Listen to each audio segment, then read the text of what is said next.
Hello, everybody, and welcome. I'm Maurice Samuels, the director of the Yale Program for the Study of Antisemitism, and it's my great pleasure to welcome today's speaker, Renée Poznanski, Professor Emerita in the Department of Politics and Government at Ben Gurion University of the Negev. It's been, I should say, a long time coming. We've been trying to plan this event for a very long time, so I'm very grateful to Renée for being here. Educated in France, Professor Poznanski is one of the leading scholars of the Holocaust and especially of the Nazi occupation of France. She's the author and editor of many books. I'll just name two that have been translated into English. Jews in France During World War II, published in French in 1994 and in English by Brandeis University Press in 2001. And that book was a finalist for the Corrette Jewish Book Prize. And Propaganda and Persecution, The French Resistance and the Jewish Question, originally published in French, I think in 2008, but just translated by the University of Wisconsin Press in 2024. She's held numerous fellowships around the world, including at the Radcliffe Institute for Advanced Study and the United States Holocaust Museum. Her title today is The French Resistance and the Persecution of the Jews During World War II. Please join me in welcoming Professor Poznanski. We're so happy, Renée, to have you here. So thank you. Thank you very much. Thank you for your generous introduction. I'm going to share the screen with, is it fine? Is it okay? Do you see it? Yeah. Okay, great. So let me begin, and thank you very much to all of you, and especially to you, Maurice. After a resounding defeat, France officially led the war, and a new government, retaining some sovereignty over part of the country and settled in the city of Vichy, put an end to the Republican regime and collaborated with the Nazi occupiers. As a result, the Jews were faced, oh God, I don't have it. Sorry. As a result, the Jews were faced with a double persecution led by the German occupier as well as by the Vichy regime. Marginalization and exclusion led to internment camps before deportation to the east and extermination. A propaganda war began very soon between, on the one hand, the new regime and the Nazi occupiers, and on the other hand, emerging resistance movements, both in metropolitan France and in London around General de Gaulle. A large array of clandestine publications and daily French language BBC broadcasts spared no effort to gain French opinion to the idea of resistance, exposing Vichy's betrayal of all the key values that shaped France. Now, how did I get to focus on this propaganda war? I was preparing a book on the resistance of the Jews in France.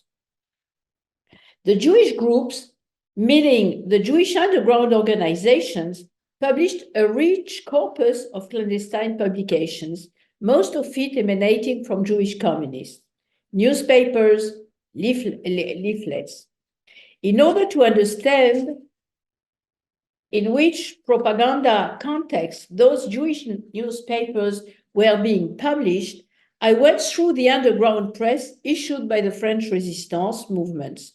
This was an absolute requirement, in my opinion, as I aimed to remove the resistance of the Jews from what I call the historiographical ghetto in which it was confined by all published works, those that focused on the subject alone, as well as those that ignored it or devoted a chapter to it without any analytical link to the others. I felt that the current historiography enshrined the idea that there were two distant histories, the history of the French resistance and that of the Jewish resistance, as if they had taken place in two different planets. I would argue actually that it's still the case. Then I encountered a surprise.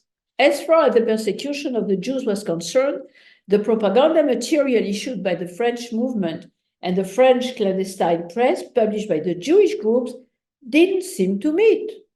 The issue involved propaganda emanating from the resistance, so I turned also to the transcripts of the French language broadcast from London over the BBC. The persecution of the Jews was approached there in a slightly different way. As a result of these findings, what was supposed to be a chapter has become a thick book on the underground propaganda and the persecution of the Jews, with essentially 4 cornerstones: the French underground press, the Jewish underground press, the French broadcast from London, and French public opinion, which was the target of all these propaganda efforts, or to be more precise, its representation in the eyes of the resistance group. I give you one example of a key theme developed by the war writing, which is not associated with how the press treated the persecution of the Jews. The majority of the population was Catholics and quoted as such by the new regime. So the newspapers highlighted heavily the Nazis' hatred for Catholicism and the mistreatment of the Catholic bishops in Germany and Poland. There were frequent reminders, even in non-Christian papers, that the Vatican rejected the Nazi ideology. In their campaign to win over public opinion, the newspapers relied on reports about its mood and course. Let me add that a huge amount of material about public opinion in France on each and every topic can be found in the archives. The idea was, and mine consequently, to reconstruct the representation of French public opinion that shaped the propaganda policy of the resistance movement on the persecution of the Jews. Obviously, any study of the French resistance attitude toward the Jews during this period should also take into account the movement's actual practice. There is no doubt that many French Jews were involved in the resistance, held high-ranking positions in it, and were treated as full equals. Here, I'm interested in something else. I'm interested in the underlying ideology, or rather, l'imaginaire social et culturel, in those thousands of ties that linked the resistance activists, which was a minority, with French society at large, in the zeitgeist that transcended political choices. The most striking feature when reading the references to the Jews in the underground press is their uniformity on this topic. We could expect a rather disparate collection of publications. Communists, socialists, Christian groups responded to different ideologies. Furthermore, some movements opposed to collaboration, but remained loyal to Pétain personally and even to some aspects of his policy until the spring of 1942, whereas others were fundamentally and absolutely opposed to Vichy from the beginning. And yet, they turned out to be fairly uniform with regards to chronology and themes. The subject of the persecution of the Jews is raised the same weeks. It disappears again from the underground with almost perfect synchrony. The persecution is condemned in the same language, using the same arguments, the same topics are overlooked, and so on and so on. Until the summer of 1942, discretion was the order of the day in most underground publications, as well as in the broadcast from London, with a few exceptions. The most impressive one being Témoignages Chrétiens, which proposed a thorough analysis of anti-Semitism, its roots, its centrality in Nazi ideology, and its implementation in France. L'Université Libre, the clandestine organ of the communist students, is one of the very few periodicals that included the battle against racism and anti-Semitism in its struggle against Nazis. For the rest of the underground press, which was then in a more or less advanced stage of gestation, the subject didn't seem to exist. If it did, it didn't last long and was integrated into the rhetoric of class consciousness as in L'Humanité, according to which only the poor Jews were persecuted. In the other illegal publications, discrete references here and there focus on 2 points when evoking the plight of the Jews. The first one is the racist German propaganda. It is ridiculous and it gets on the nerves of the French people, wrote Pantagruel in October 1941. The alleged Jewish conspiracy advanced by Hitler and by the Vichy government in the pay of the Nazi is an Hitlerian fable, wrote Franc-Tireur in December 41. Racism is a disgrace, Libération South, February 42. Liberté had a paragraph on the death of Henri Bergson and underlined that the great French philosopher was a Jew from Vichy, whom Vichy law would have barred from even entering the university. Well, this pretty much sums up the list. Nothing on the new laws that had transformed the Jews into pariahs in the country that was the first in Europe to emancipate the Jews living on its soil. The second point concerned the identity of the writers in the press or the identity of the broadcasters from London. They were French, they were not Jews. Their action had nothing to do with Jewish interests. I'll give you only one example. When Paul Boniface introduced the panel on La Revue de la Petite Académie on the BBC, he said the following: "We are pure-blooded Frenchmen, not a gang of resident aliens, fanatics, and corrupt individuals." To corroborate this, he went down the list of its members and listened to this because it's really an anthology. A woman from northern France with blonde hair, a woman originally from the Pyrenees, an officer with blue eyes, a Breton, a Picard, an Alsatian, a Basque, and 2 Parisians. This is one example, but the statement that the broadcaster or the activists in the resistance were not Jews was repeated time and again. This discretion was not the result of forgetfulness, but of deliberate choice. We can judge by the following example. In July 41, Libération North disclosed the contents of the Hitler-Darlan agreement, reproducing it point by point. One of those points stated the following, and I quote, "We retain the political regime of our choice with a favorable impression of Germany for a cooperative monarchy and undertake to practice a common anti-Jewish policy with Germany." The journalist's comment on it bore down only on the collusion between Charles Maurras and the collaborators in Paris, reflected in the reference to the monarchy. There was not a single word of comment about the planned common anti-Jewish policy. A first change occurred in May 42, when Libération denounced vile anti-Semitism, this time in specific terms, while alluding to the problem of naturalization and assimilation, more or less rapid, of foreigners, Jews or non-Jews. This general discretion, this silence during the first 2 years of the occupation has not gone unnoticed among the Jews. During that same spring of 42, even before the roundups of the summer, there were various appeals to French public opinion originated in diverse Jewish circles. Henri Herz, a French Jewish writer, and Marc Yarblum, who was head of the largest organization of immigrant Jews, decided to address public opinion.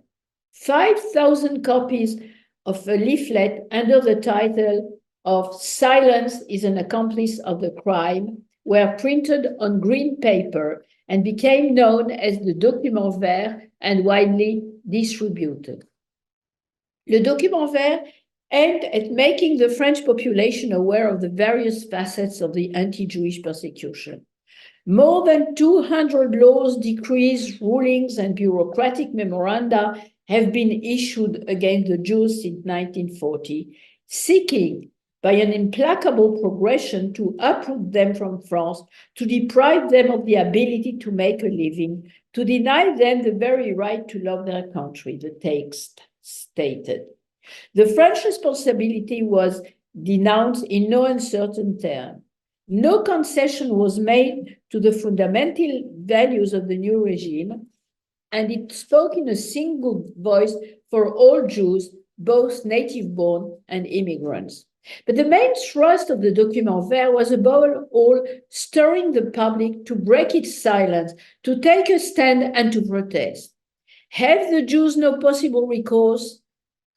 Is no tribunal willing to hear their appeal, it asked? Yes, the only sovereign, public opinion. You, because you can speak, you can cry out to the head of the state, to the ministers, to the prefects, to their officials, to your relatives, to your friends. You, by the protest that you can always spread around you. You, by refusing to allow your pain at the external defeat to be supplemented by that of renouncing your conscience.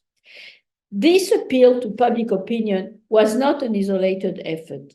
There was a convergence of such appeals on the eve of the major roundups of the summer by diverse Jewish circles. An anonymous tract printed in Marseille by a group of Jews, both those who have been French for centuries and recent immigrants who just fought in the war alongside the French, called the French on March 13, 1942, in the following words: "Your silence no longer satisfies us. Who will rise up against the injury being done to us? Is there anyone in the army, in the universities, in the arts and science, in the press, in any guile, anyone to make a gesture of disavowal, to refuse to go along with the injustice and fill the empty places it has created? Is it possible that nothing remains in France except for silence? In France, from which proclamation that benefit all peoples have always emerged? In France, the country of the pamphleteers and the homeland of the rebellious, when history recounts the events we are living now, will it have no one to glorify, no one to cite?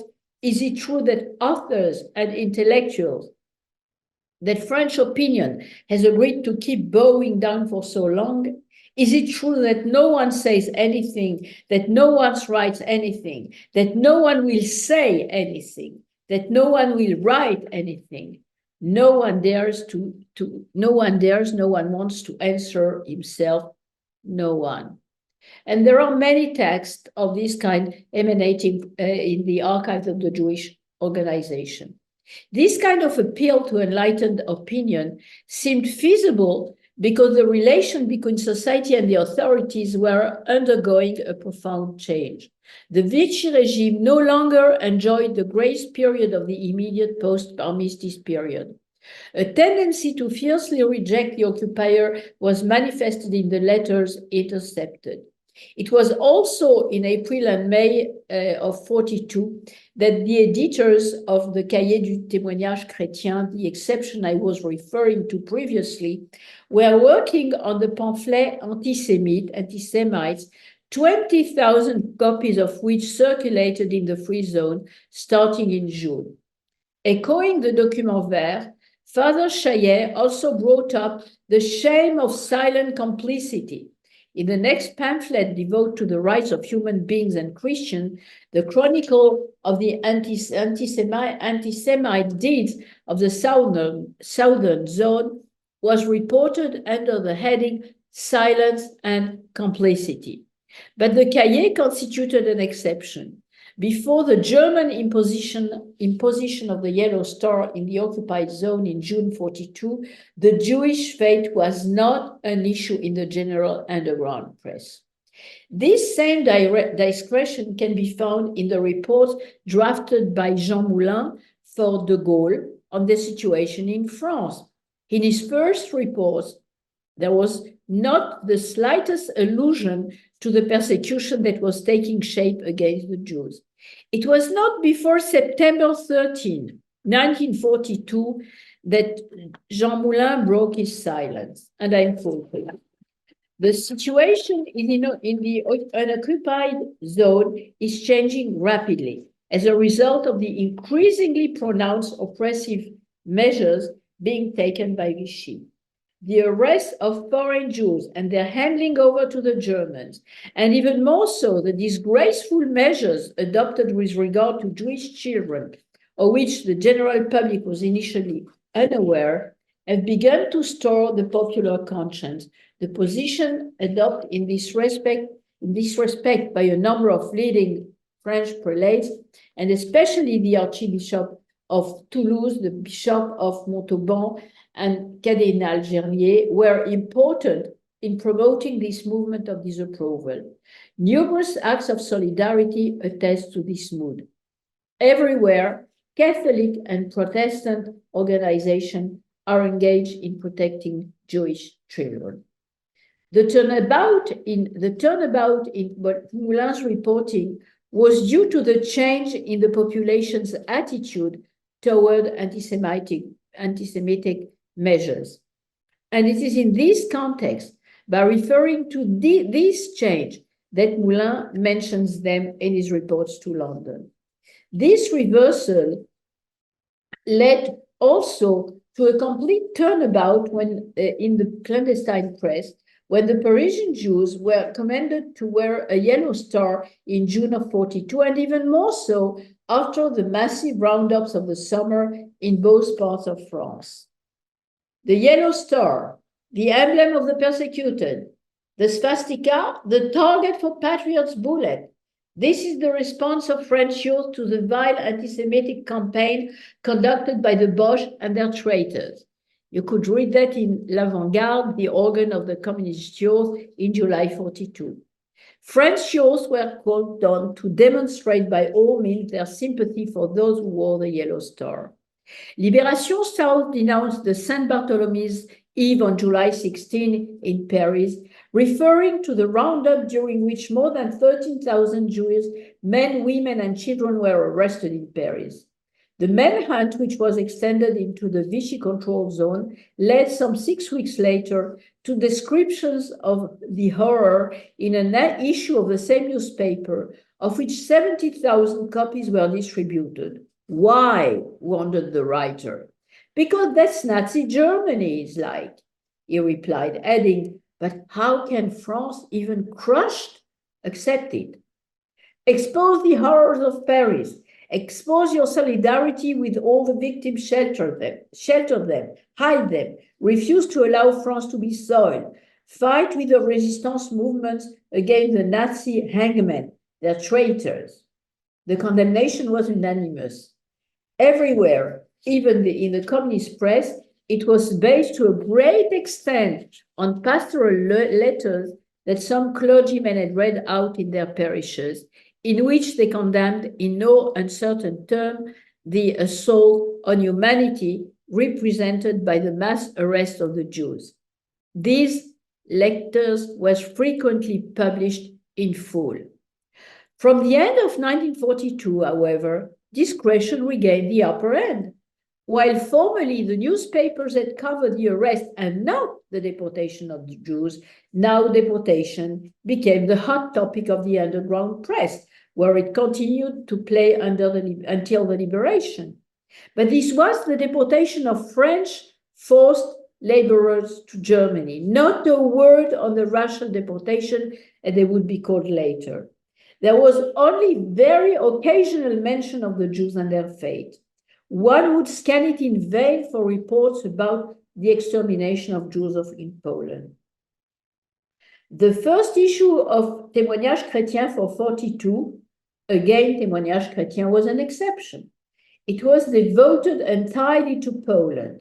It referred to the systematic extermination of the Polish people and then to the inexorable liquidation of the Catholic Church, the concentration camp where Poles, especially intellectuals and priests, were dying in mass, and even the Oświęcim, where thousands of German criminals and homosexuals and the elite of the police nation were being held, is to be found there. But in addition, there was one passage devoted to the ghettos in which the Jews of Poland and Germany have been assembled, and to which all the Jews of all the occupied countries are now being sent.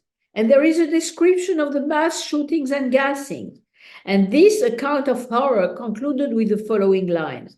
In total, more than 700,000 Jews have been brutally murdered on Polish Jews, and there can be no doubt concerning Hitler's plan to totally wipe out the Jews of the European continent. This issue of Témoignages chrétiens is especially important because the only two resistance publications that mention very briefly and en passant the fate of the Jews in Poland, Libération North in July 43 and Défense de la France in September of the same year, based themselves on its information and referred explicitly to it. At the time, extremely detailed news about the massacres in Poland were being published regularly in the newspapers of the Jewish communist underground, but none of the other clandestine publications saw fit to reprint it. Nor did anyone pick up the challenge hurled on March 43 in a leaflet published by the Mouvement National contre la Barbarie Raciste, an organization which was created and ruled by Jewish communists and addressed to the Christians of France. Since the occupation of our country, one can read there, you have observed successive waves of persecution of the Jews. But what you have been allowed to see is nothing compared to what is taking place at the other end of Europe. Nothing compared to the monstrous series of crimes committed by the Nazis. Since the middle of 1942, Poland, the Baltic states, and the occupied regions of the Soviet Union have become a vast slaughterhouse in which blood flows like water. Based on necessary and precise data, at least 1 million Jews have been massacred there. It was much more, actually. After a description of different ways of massacring Jews and a list of examples, places, and number of victims, the document continues.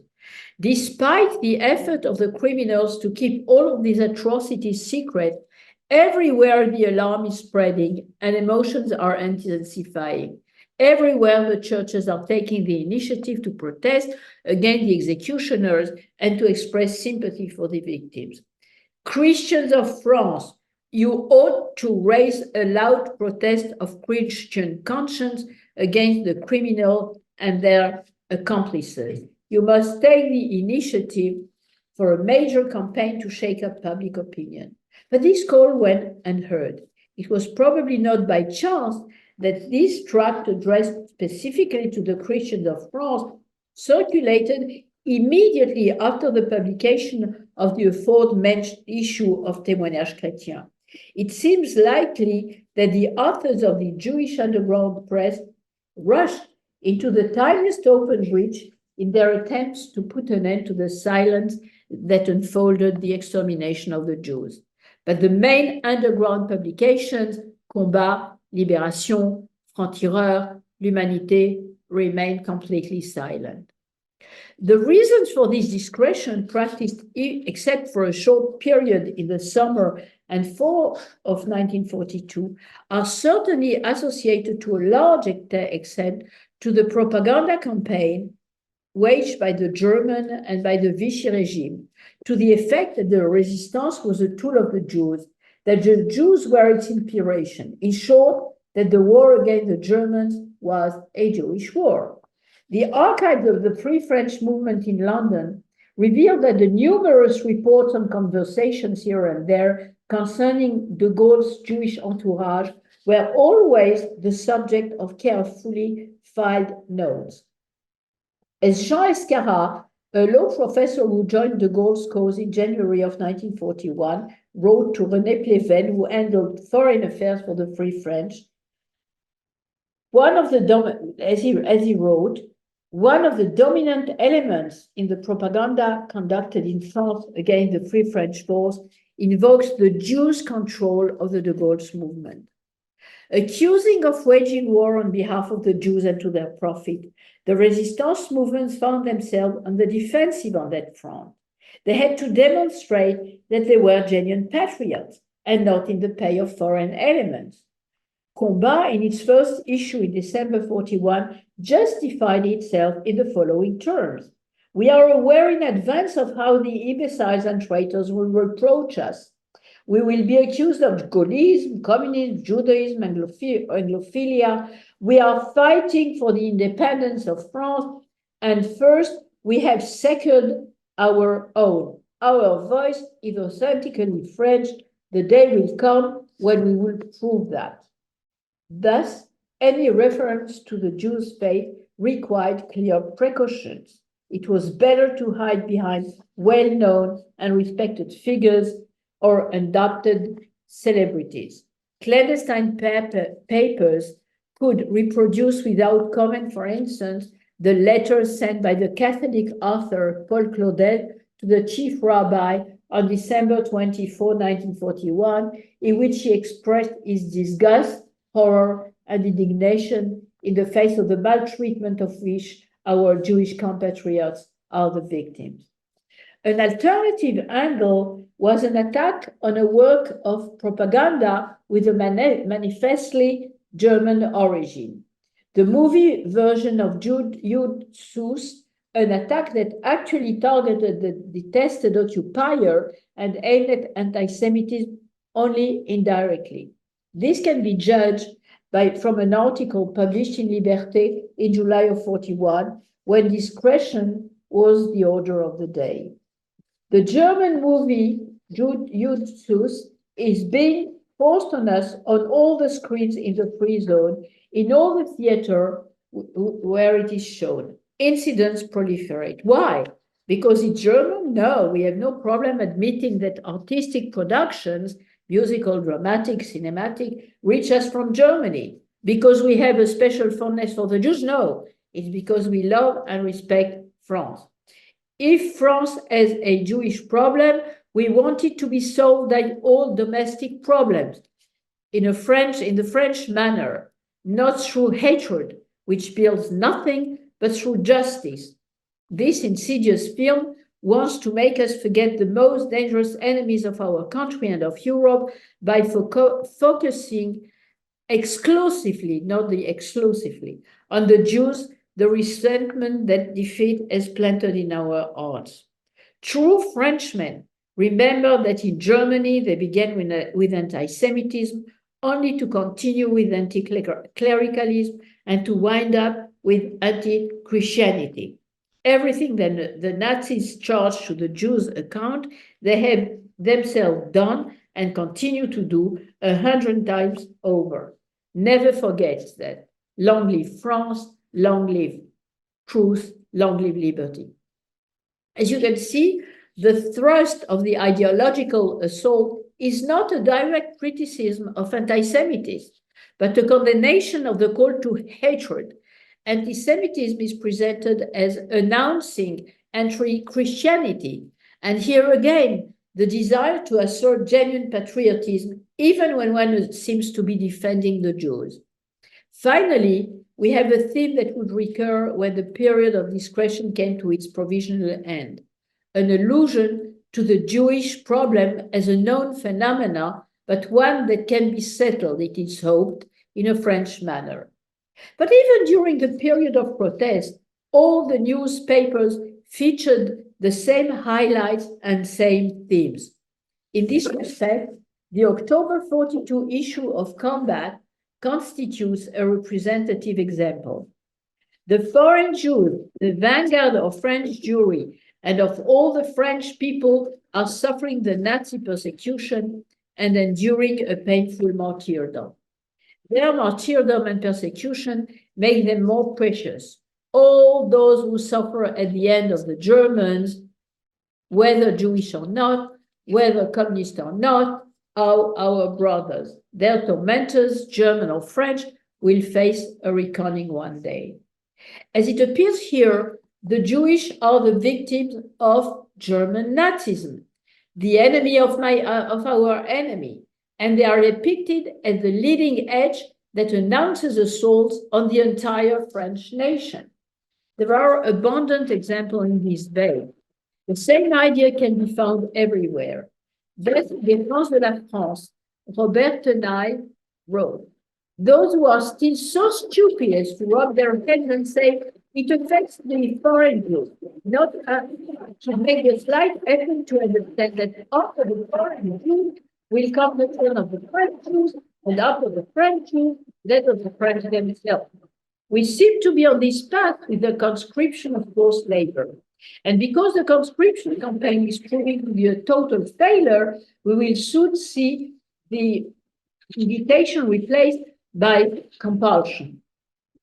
Then these well-meaning fools will understand that this contempt for human rights to which they have been witnesses is something serious, and that under the cover of the Jewish peril, we are being inured to watching our freedom to live disappear. Emphasis was placed on the fact that the Germans were the persecutors. Thus, the Jews were victims of the enemies of France, and as such, they should be helped. In addition, the measures taken against the Jews were always depicted as pure barbarism, Nazi bestiality, the especially cruel fate of the children snatched away from their parents, was evoked in all the leaflets and articles. And I'm quoting, we have seen something unprecedented. 2-year-olds snatched away from their mothers. We have seen near the a baby shaking with fear, carried off in his blanket to the concentration camp. Luna Park, Louis le Grand, Garage, just about everywhere were transformed into jails for these dangerous terrorists, Jews aged 2 to 15. This is in Libération, July 17, 1942. The call was addressed to the people's moral conscience. The occupiers and their accomplices were studying the conscience of citizens. It was for moral reasons that they had to be opposed. The humanitarian aspect was highlighted and emphasis was placed on human solidarity. This is the reason why the support of the religious authorities was considered so crucial and underscored by all resistance movements. The Christian umbrella was essential throughout the period. During the period of the roundups, all the underground newspapers reported verbatim the protest by some French bishops. And in those rare instances, when the fate of the Jews deported to the camps in Poland was mentioned, the articles mentioned their source, Témoignages chrétiens, while the extremely detailed accounts of the massacres in Poland published in the organs of the Jewish communist resistance have not been reprinted by any of the other journals. Rather than offering an alternative political authority on this subject, resistance movements of all stripes preferred to rely on the spiritual authority of the church and use it to legitimize their criticism. Finally, to avoid any confusion and make it manifestly clear that the writer was aware of certain political sensibilities, most of the articles about French Jews were careful to distinguish them from the foreigners and frequently mentioned the alliance problem. Although its existence was not denied, its immediate relevance was negated. The moral condemnation did not imply a stand on the so-called Jewish problem. At base, all this precaution found in all the newspaper to a greater or less extent can be explained by simple hypothesis that the writers believed that the French were anti-Semitic, so that a ringing denunciation of all forms of anti-Semitism ran the risk of repelling them into the vision camp. The report of public opinion received by the Free French Intelligence Service in London confirmed this impression, an impression that shaped the argument advanced by each movement. The Allied victory, and I'm quoting, must not be the plain and simple return of Jewish personnel returning as conquerors. This phrase, taken from one of the reports on public opinion sent to London in February of 42, is the leitmotif of all the reports, not 50%, not 80%, not 90%, but 100% of the reports of this type that reached the Free French Intelligence Services. Some even referred to the possibility of a numerous clauses. Henri Freinet, the head of the most important resistance movement combat, in a report drawn up for General de Gaulle in April of 1943, underlined the unanimity of opinion on one point. The Jews must be kept away from positions of influence. The general must not be the man who brings back the Jews. His conclusion was clear. Even though it's our duty to do away with any racial distinction, in practice, we must take account of the attitude of the population, which has effectively changed during the last 2 years. This then was Frenet's perception of the situation, and not just his.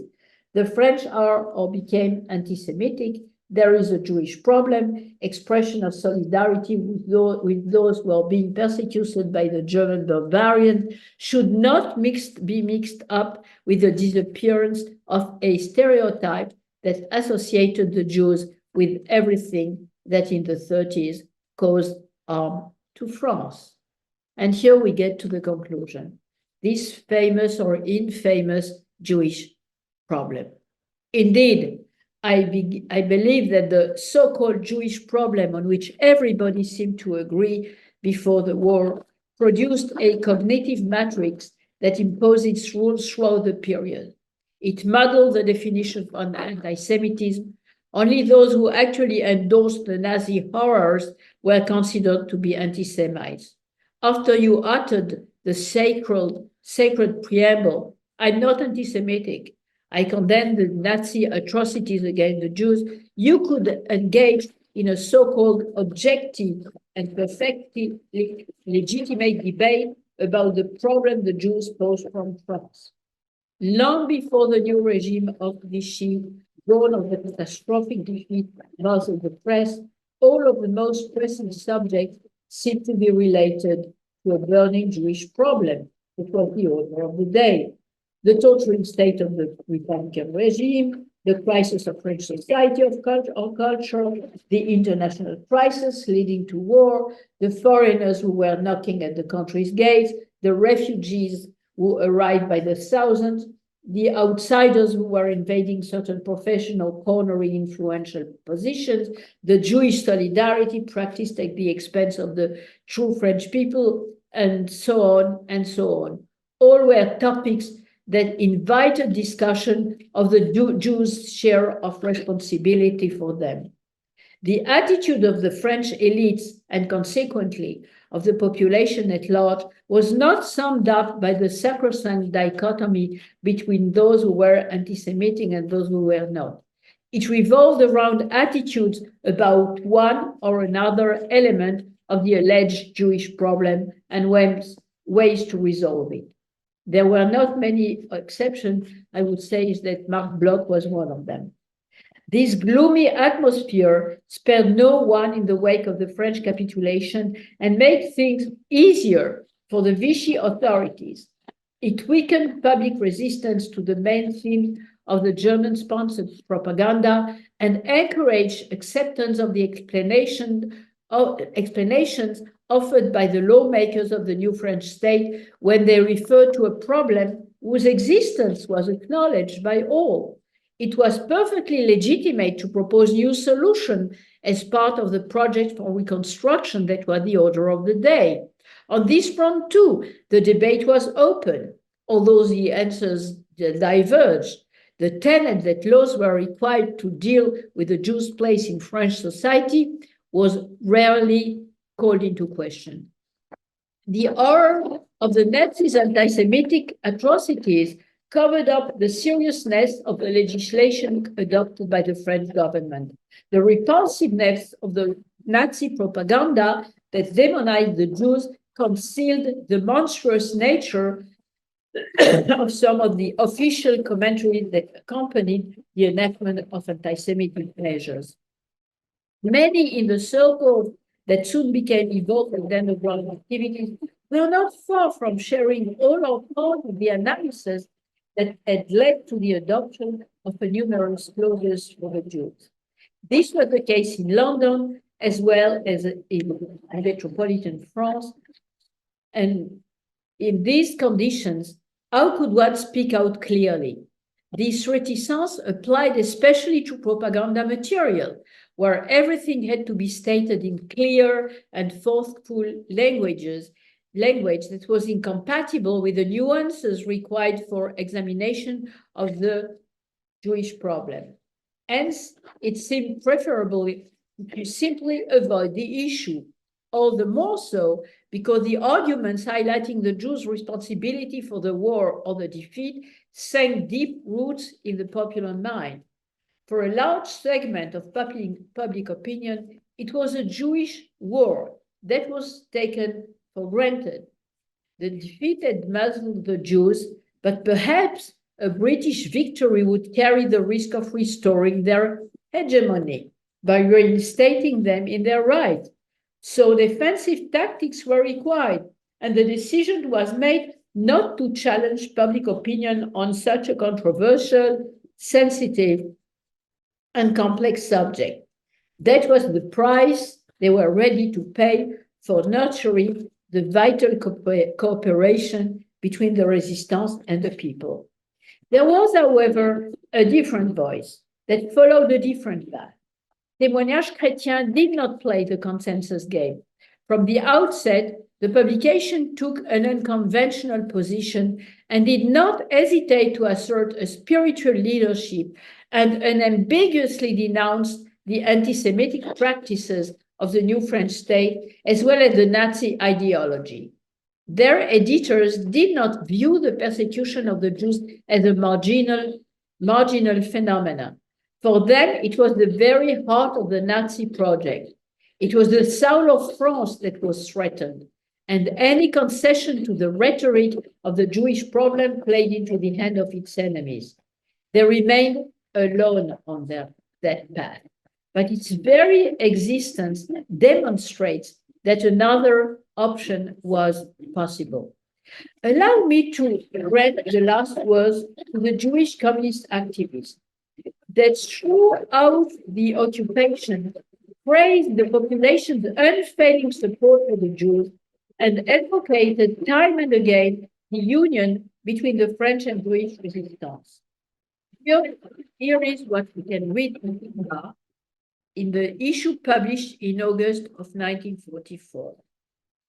Time has come to get things straight concerning our relation with the country's general resistance and determine the mode of our participation in the resistance framework. In the struggle we waged during the 4 years of occupation, a bloody struggle that was little known to the general public, we often felt bitterly abandoned by the very people who were at the head of the resistance. We certainly appreciate to the highest degree the admirable outpouring of compassion that has been shown towards us in various segments of the French population, particularly among the Catholic and Protestant clergy, and which was frequently translated into effective help for our elderly and sick, for our women and children. We also know that the many Jewish activists who on an individual basis contribute to the fight in the ranks of the general resistance are treated by their non-Jewish companions on an equal footing and in a spirit of perfect camaraderie. However, we found ourselves as a community alone before overwhelming forces, alone in leading the struggle for our lives, for our honor. Yet this struggle was directed against the common enemy, and as such should have been taken into consideration by all those who gave themselves the task of defeating France's oppressor. Despite the tremendous bloodletting in our ranks, we continued to remain isolated on the margins of the great resistance movement, outside the general plan of the struggle for liberation. We request to put an end to this state of isolation and the recognition by the forces of the resistance of our activity as an integral part of the general struggle against the occupier and its acolytes. Such an understanding with the responsible bodies is necessary to bring our movement into the framework of the general struggle being waged in the country by all the liberating forces. So this remained a wishful thinking. Thank you. Thank you, Renée. Thank you so much. And I encourage everyone to please put questions in the Q&A at the bottom of the screen. And I will start as people ask their questions. So thank you. That was really fascinating and also disturbing talk in many ways. And it reminded me of, I just published a book about the Dreyfus affair, and it was very similar. So I talk about in that book that there was a fear of the supporters of Dreyfus, the Jewish ones, but not only, a fear of denouncing anti-Semitism in the case because they didn't want it to seem like they were only defending Dreyfus because he was Jewish, and there was a fear of calling too much attention to it. It's very similar in a sense to what you're saying. Yeah. Yes, I agree. I have to. No, it's fine. Yes, I agree completely. It's similar. It's similar in this case, and what is similar as well is it happened in other countries and not only in France. I mean, that's not a French phenomenon, but for France, it's particularly interesting and important. Why is it so? Because the image of France, France is the first country which emancipated its Jews. One, two, it claims to be the country of revolution of the rights of men, and I mean the image here doesn't fit. Yeah, that was going to be my next question, how this compares to other countries. I think even in the United States, there was, which has a similar self-conception, there was also a fear that the war would be seen as a Jewish war and that, they can't really denounce anti-Semitism. But could you talk a little bit about putting it in a comparative perspective? Well, you can see it in everywhere. You can see it.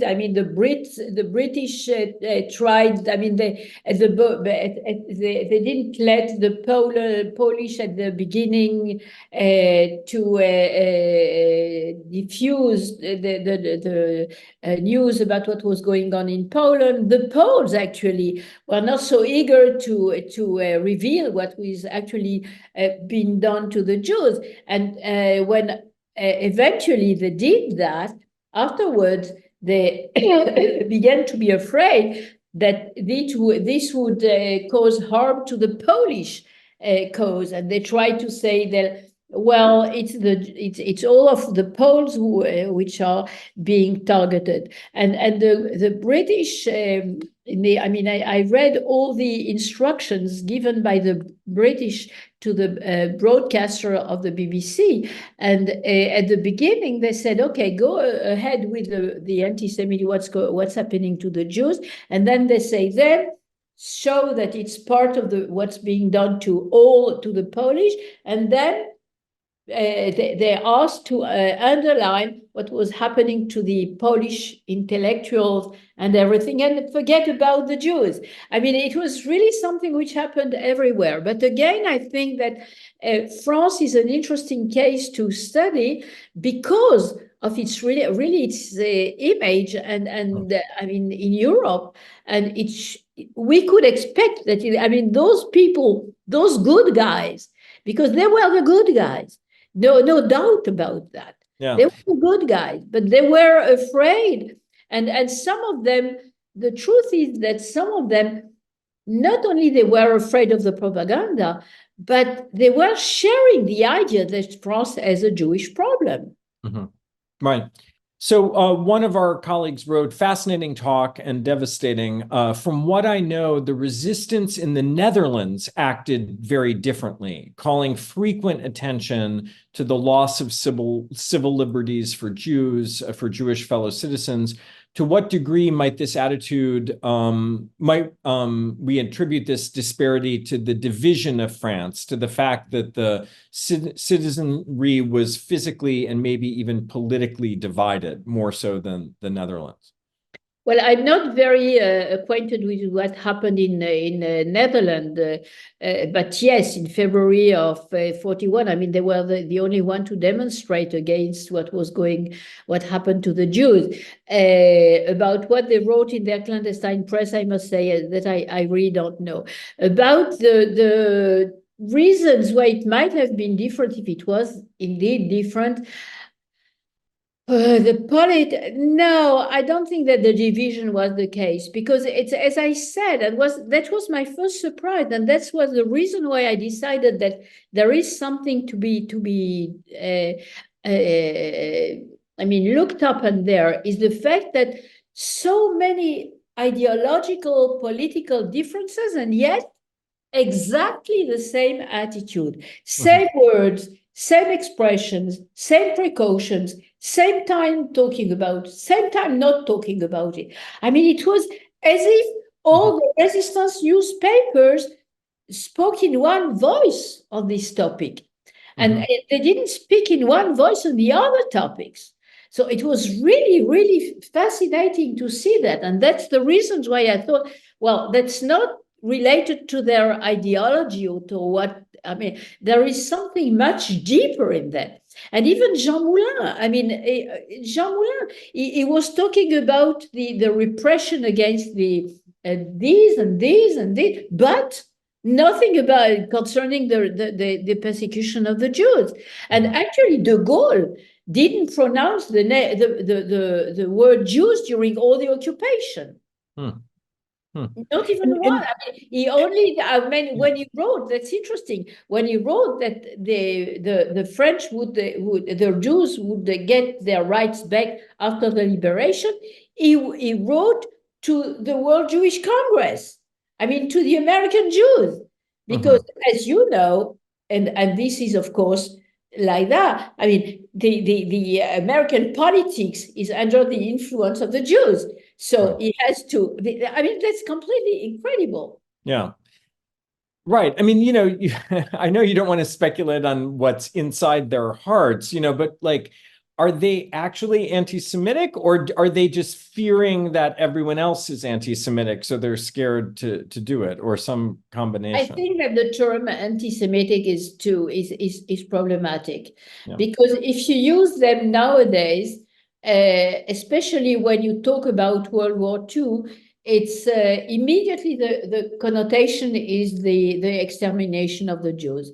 So I think that yes, there were clear anti-Semites, and I mean there is a clear line there, and there are people who are not, and there is a clear line, but there is a gray zone where people were. I wouldn't say they were qualified them of being anti-Semites.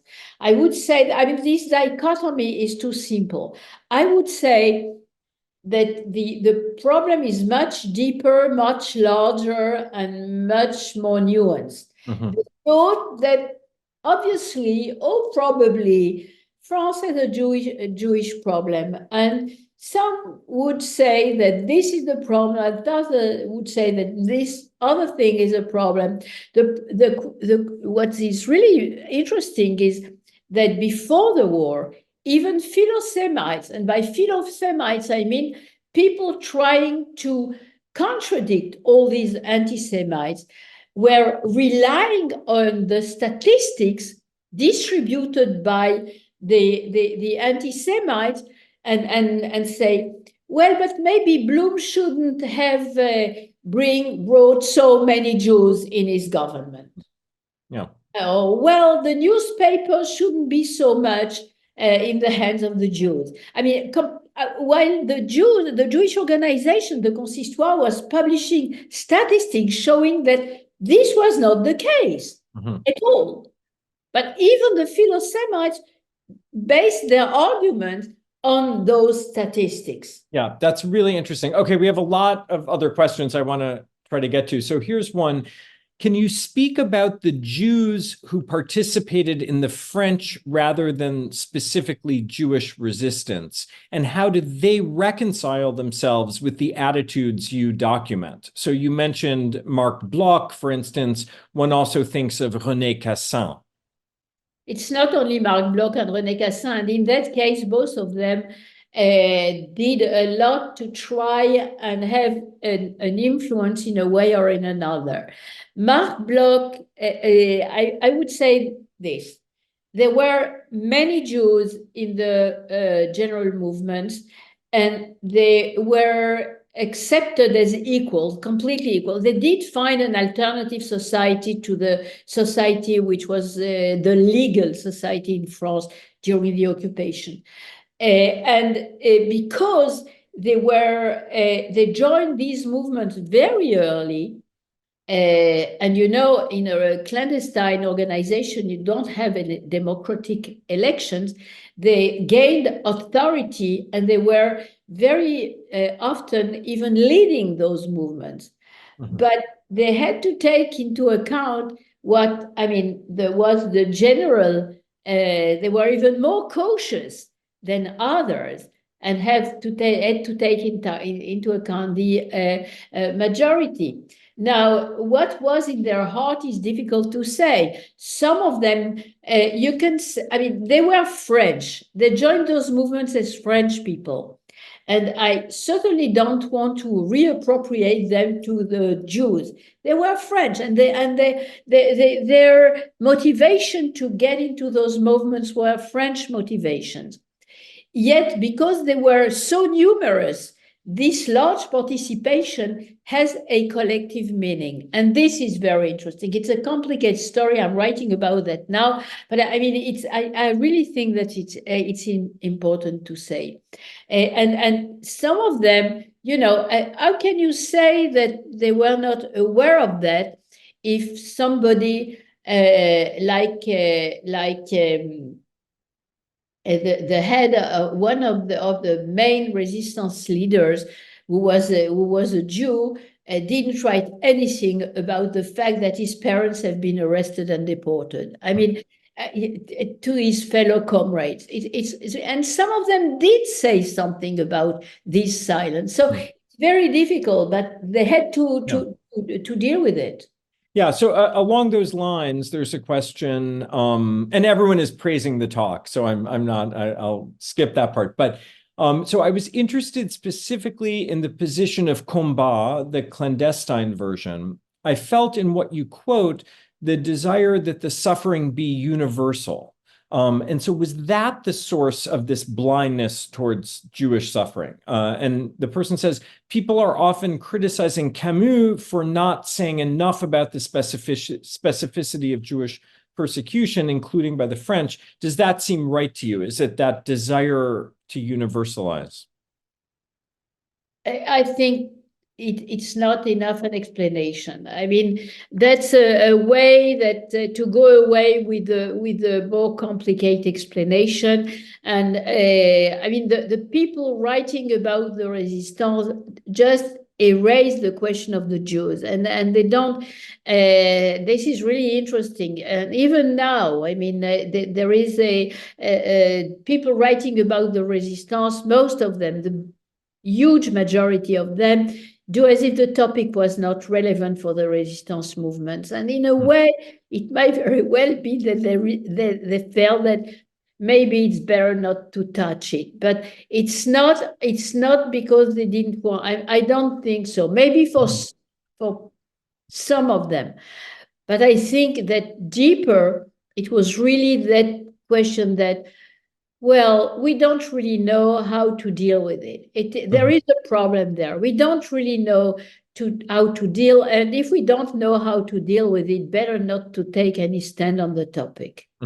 So someone else asks, okay, given all this, why then did French Jews survive in higher numbers than other places, especially Holland, for that sense? And don't the French have a long tradition of not talking about particularism? So this was just, part of the French, the general French refusal to talk about the. Well, let me say the following about, first, I'll answer first of all about these particular. Before the war, all the newspapers were full with the question of the Jews.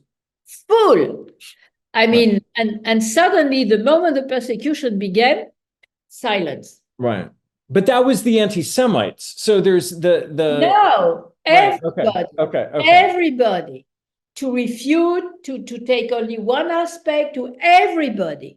It was a topic which was being, it was all the urge, and that's what I tried to say in my conclusion briefly, but that every topic that seemed to be central to France was connected in a way or another to the Jews, or was being connected by those who wrote in the newspapers. So no, I don't believe that.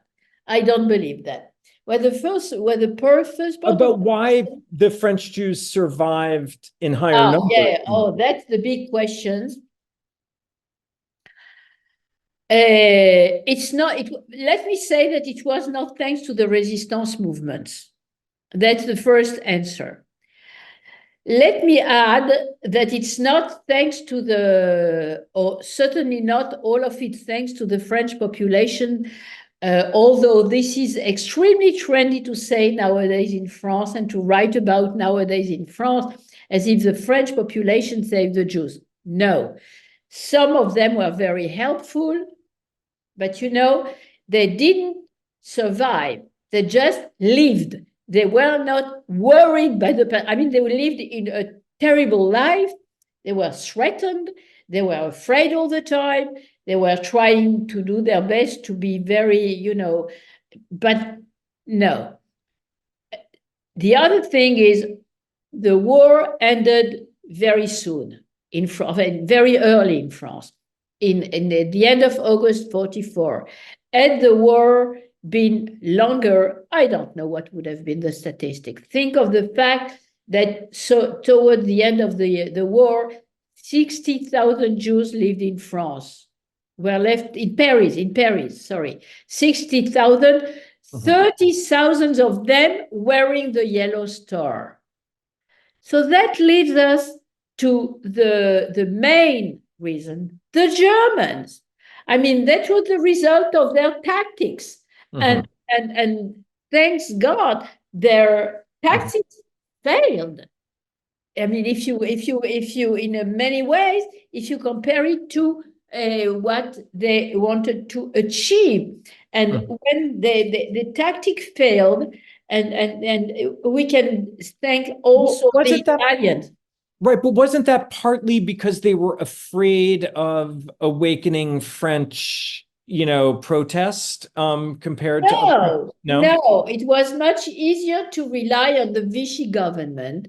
And because the Vichy government was so helpful during such a long time during the war, they were helping to get more. And then they failed when they wanted Pétain. But it was August of 43 already. They wanted Pétain to denaturalize the French Jews. And after having signed, he suddenly changed his mind and he refused to do that. So, I mean, this way, this was one of the ways. The other thing, they wanted to influence the Italian authorities after November of 42 and until September of 43. There was an Italian zone of occupation, and there the Italians protected the Jews. There were tens of thousands of Jews who took shelter there, and they were trying to press the Italian authorities to do something, and they didn't succeed. So when we get to September 43, yes, the population has changed, and the Germans were afraid that France would become the new front, military front, and actually it became. So they didn't have enough forces so there is a lot of answers to that, but the main component of the answer is the policy of the Germans, and that the tactics they choose to achieve what they wanted to achieve. And would you say there was, the Témoignage Chrétien is a specifically Catholic publication. What about specifically Protestant? Did you come? There were many Protestants there as well. There were Protestants as well, and really those who were the most, and even Marc Bloch. You wouldn't expect that from Marc Bloch, who was secular, completely secular, and he would. I mean, he found himself in a general resistance movement, but then he wrote at the already in 41 that the support they get is from religious circles.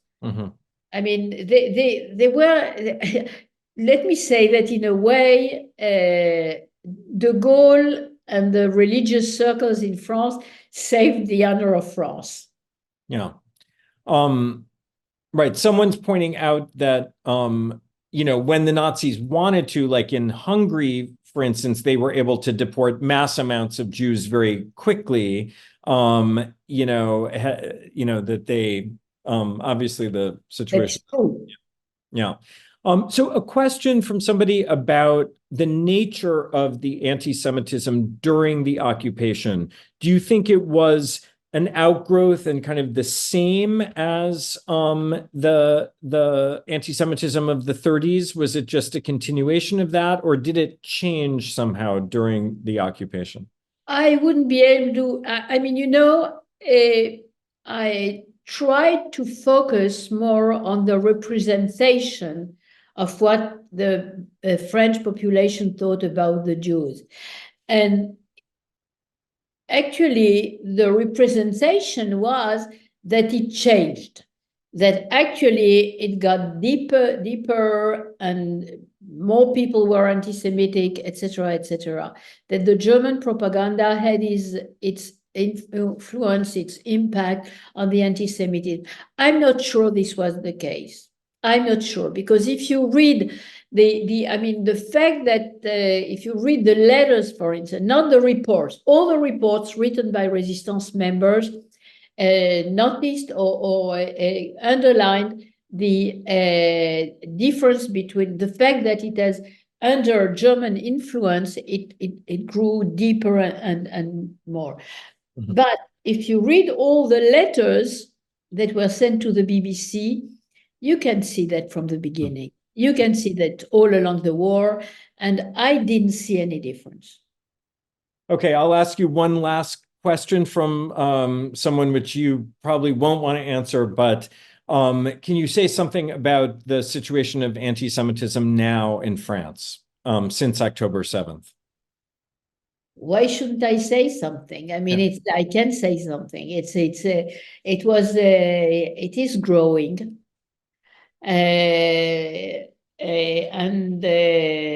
Although it's safe for me to go in the streets, but people wearing the yarmulke don't feel always that safe. The problem is that, and this is not new, but it grew more and more after October the 7th, that nowadays anti-Semitism is, there are two branches which work together in a way, although they seem to be so different one of the other. One is the traditional far-right anti-Semitism, and the other one comes from the Muslim circles, where anti-Semitism can get quite loud. Mm-hmm. So yes, there is a growing sense of growing anti-Semitism in France nowadays. And after October the 7th, it was, yes, growing. Right. Okay. So I want to thank you so much, Renée, for that very rich talk. I hope you can take a look at some of these comments. Everyone thought that it was really splendid. So you can't hear everyone clapping, but I will clap for everyone here. And thank you very, very much for this. And thank you to everyone for submitting great questions. And yes, thank you. See you all next time. Thank you very, very much to all of you.